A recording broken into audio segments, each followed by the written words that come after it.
Sometimes the best thing I can do for my creativity is leave the art room.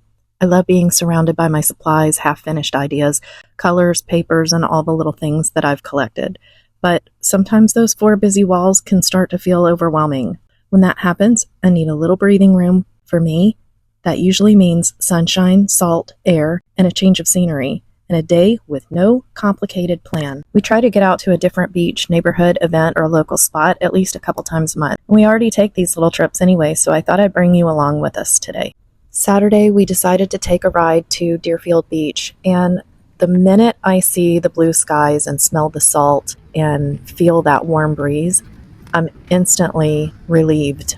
You might think that being creative and having a creative life means just playing around with paints and trying out all your ideas every day. But sometimes when you don't step away and take a breath, it can lead to, I don't know what to do.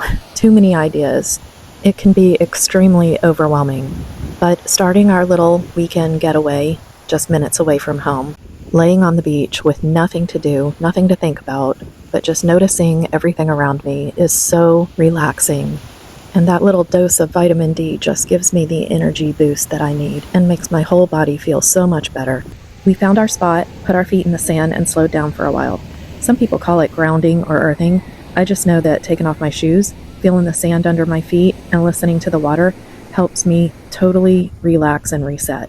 Inside the art room, every object can feel like it's asking me to make a decision. Out here, the horizon asks nothing from me. There's space to breathe, space to look, and space for all of my ideas to organize themselves and even maybe find a new set of ideas. A few hours in this atmosphere can keep me inspired in the art room for days, sometimes even weeks. And as you can see, I always make new feathered friends. These guys are not afraid of anyone. They're so used to being around everyone near the beach. So they let you get really close, which is great for a little photo session. They don't mind. I spent way too much time filming these pigeons, but this little guy seemed to be very committed to his role in this video. When we were done with the beach, we decided to go and find a cold drink and maybe a couple appetizers. As we walk around, I notice hand-painted signs, tiled walls, menus, logos, weathered wood, tropical colors, and the little design choices that make one place feel completely different from the next. Even a restaurant sign or an old beach bar can spark an idea for lettering, collage texture, or a color story. Instead of just going for lunch, we like to eat before we leave so we're not hungry on the beach, and then go visit a few places in the area. So we started out here at Kahuna, and then went over to Lucky Lou's. Kahuna has been around for a long time and has more of a local dive bar vibe, while Lucky Lou's is a little higher end, a trendier beach vibe. What is that fan called? Big ass fan. A big ass fan. Oh, Hell yeah. That big ass fan feels great. I love that this place is open and airy, and if you go while everyone else is still at the beach, you can get in before the crowds fill the place up. While the dive bars have great fries and fish dip, if you want a cold, fancy Blue Moon and some truffle fries, this is the kind of place you gotta go. And these fries did not disappoint. Bob says he's not a fan of truffle fries, but it was hard to keep him away from mine. He kept stealing them. After we had our little snack at Lucky Lou's, we decided to walk around for a while and check out the rest of the shops and what Deerfield Beach has to offer. I have to say that this area in Deerfield Beach is just a really nice place to walk around, especially if you have a dorky Bob walking with you. We did a little bit of window shopping.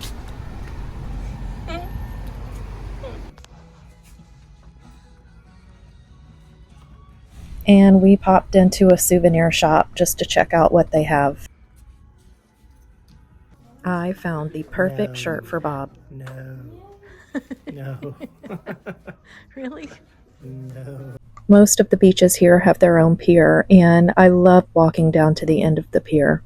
You'll find tourists just checking it out, and you'll also find a lot of locals who love to tell their fish tales.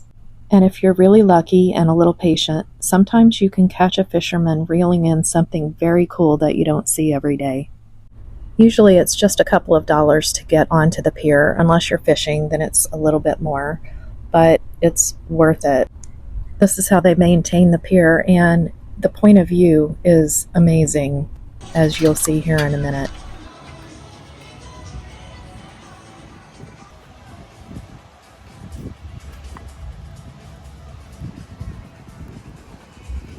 What? You'll notice that this time of year we get a lot of seaweed, and I don't know why, but this year seemed to be a lot worse than it usually is. But people still come to have a good time, and it usually stays in that one strip towards the edge, and it's not like that all year long.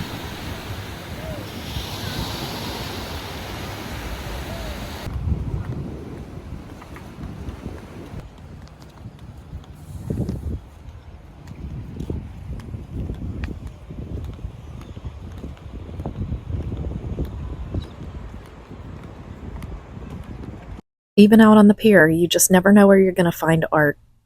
Thousands of fish.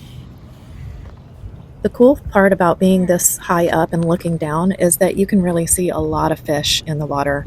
And sometimes you can find a shark or a stingray, or apparently this day there were barracuda, although I never found them in my camera. Where's the barracuda? Look off your phone right there. It's the mullet run.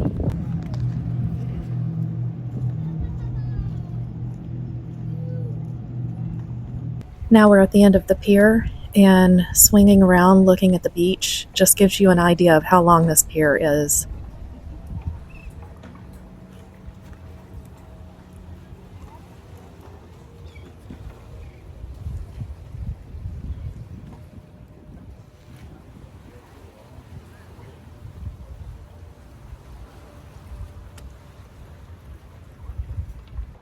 What is that lighthouse right there? Is that the Hillsborough Lighthouse? Yep.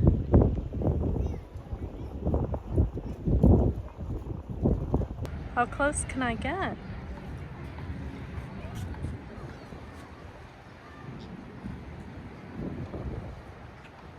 Hi. Like I'm literally right here. Hi, little dude. You're so handsome. I know. You want to move away? It's okay. It's okay. You're so beautiful. Hi. Okay, I'll go away and leave you alone now. Crow? Are you a crow? Yeah.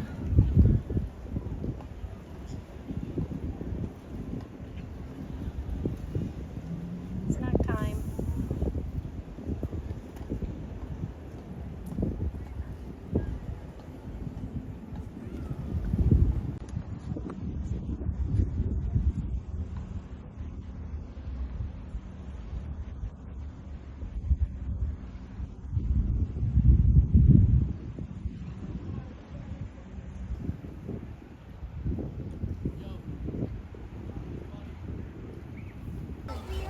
So after that nice walk on the pier and having a couple conversations with our new feathered friends, we decided to head back towards the car and take a ride down to Fort Lauderdale Beach to end the day at one of our favorite hangout spots.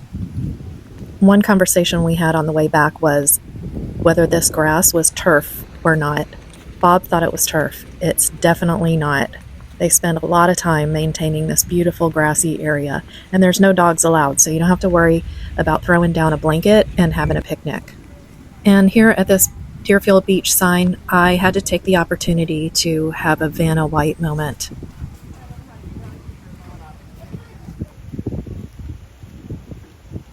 Getting back to the car, and you'll notice Bob is always a mile ahead of me. He's got long legs. I love looking at all the houses on the water as we drive back down to Fort Lauderdale. That's also very motivating for me, looking at the buildings and the houses, that maybe someday I'll be able to buy my dream house on the water.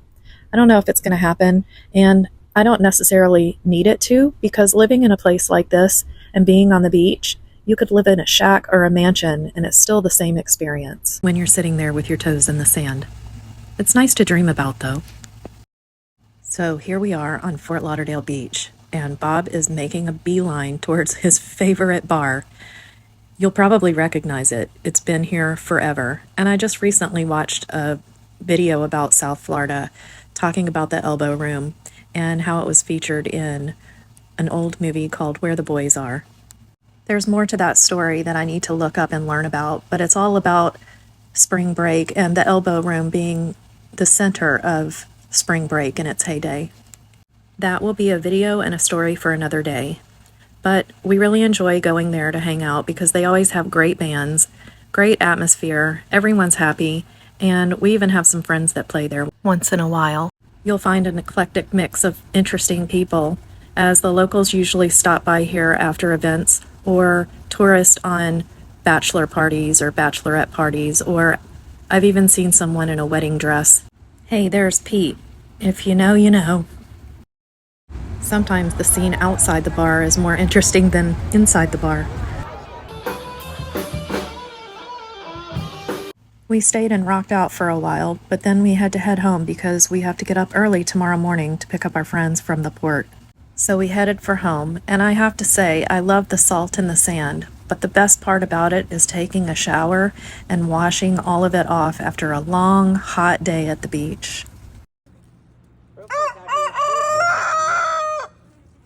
We got up a little bit too early, but I was excited because we were going to the port to meet our friends who had just gotten off of a cruise. I hadn't seen them in years, and I was really excited to spend some time at breakfast catching up. They don't live here anymore, so we took a ride down the beach and back to an old staple here in South Florida, Lester's Diner. We had a great time catching up, and then we dropped them off at the airport to go home. Now I'm refreshed and ready to create again on Monday morning. If you like this video, I hope you'll like and subscribe and come back for more. Thanks for watching.